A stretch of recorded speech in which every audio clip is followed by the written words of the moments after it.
नमस्कार मंडळी, कसे आहेत? बरे आहेत का? तर आज मी तुम्हाला संध्याकाळचे मेनू दाखवणार आहे. मी म्हणजे लवकर बनवायच्या आधी नाही दाखवली, बनवल्यानंतर, कारण पाणी नव्हतं आलं आमच्याकडे.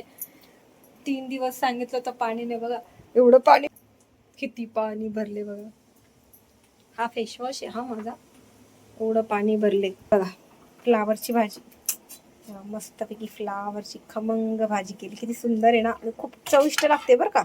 शेंगदाण्याच्या कुटात काही नाही टाकायचं, फक्त शेंगदाण्याचं कूट. किती मस्त आहे ना ही शेंगदाण्याच्या कुटाची भाजी. आणि एकाला बेसनाचा पोळा, आणि ही आपली डाळ. आणि एकाला जो आहे तो मला बोलतो एक, म्हणजे तुम दिन रात को एक ही सब्जी देती हो तो अच्छा नहीं लगता, हमसे 80 रुपये लेती हो.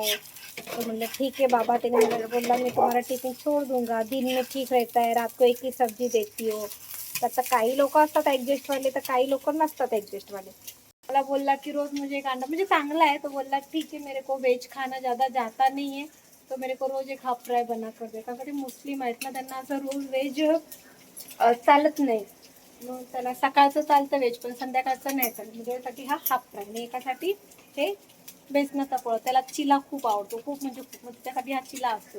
आणि आपल्या नेहमीप्रमाणे ते ज्वारीच्या बाजरीच्या भाकरी.